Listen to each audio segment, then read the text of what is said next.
días nos encontramos en Brasilia realizando un ciclo de entrevistas a diferentes organizaciones sociales, sindicales, feministas y ambientales para poder conocer sus propuestas, procesos y luchas en la negociación por un tratado internacional y jurídicamente vinculante sobre derechos humanos y empresas transnacionales.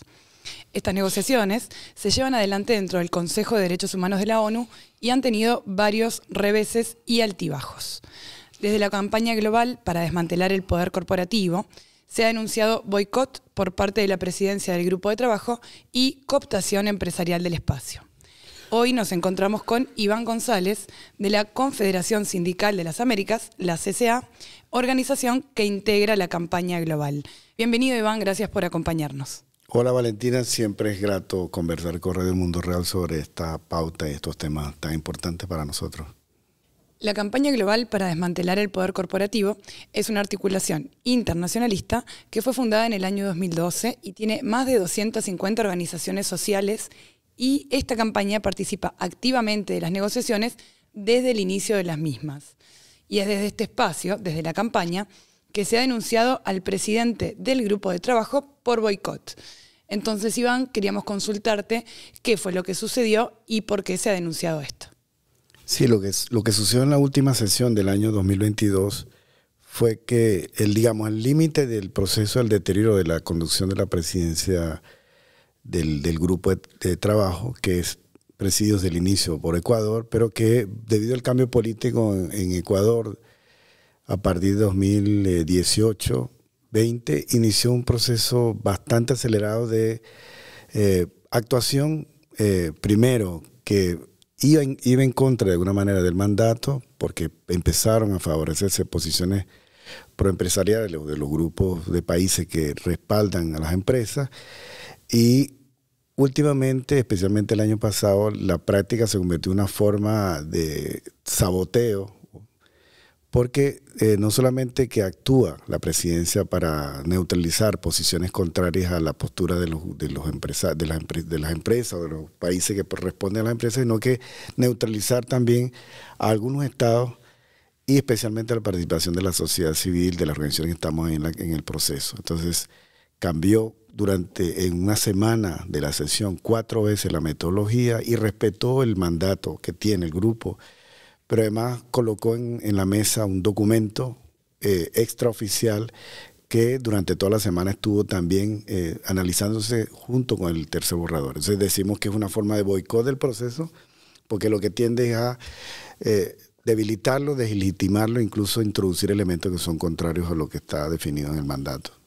Bien, y recién ya mencionabas, y habíamos mencionado al inicio, acerca de la cooptación empresarial, que también están denunciando y que recién ya empezabas un poco a responder esta pregunta. Pero bueno, queríamos saber un poco mejor cuál es la definición, qué es la cooptación empresarial y por qué específicamente la campaña entiende que esto está sucediendo dentro del espacio. Bueno, la campaña precisamente nace enfrentando la captura corporativa. Decimos que hace años hay una estrategia de los poderes empresariales del mundo, de las grandes corporaciones, las transnacionales y de los estados que las representan, porque al final hay países detrás de estas empresas, por copar todos los espacios posibles de negociación de mecanismos de regulación internacional, en particular de este que trata precisamente de encontrar un instrumento vinculante que impida que las empresas actúen de la manera que actúan en el mundo, que castigue los crímenes de las empresas, que conduzca a un instrumento que defienda a las comunidades afectadas, a los trabajadores y trabajadoras. Y lo que ha pasado es que en el grupo de trabajo, ya sea porque hay una presencia muy fuerte de países que tienen empresas importantes, o ya sea porque las propias cámaras empresariales internacionales o una expresión de la Cámara Empresarial de los Estados Unidos está dentro del proceso de negociación y coloca sus posiciones. Y varios gobiernos hablan en nombre de ellos, aunque no lo mencionan, pero defienden posiciones que son propias de las empresas. Por eso decimos que hay una estrategia clara de captura y la presidencia se presta para esto, en el sentido de que cada vez favorece más una visión que intenta rebajar el sentido del tratado y no llegar a lo que queremos, que es un instrumento con dientes, con fuerza para poder enfrentar el poder de las empresas. Entonces, en ese sentido, hemos denunciado desde siempre esa captura por parte de las empresas y los intereses que representan su Estado. Digamos entonces que es un proceso que está bastante tensionado en el espacio. Nos gustaría saber si sucede lo mismo con otros acuerdos, otros tratados que son más de corte voluntarista o específicamente en este que es jurídicamente vinculante.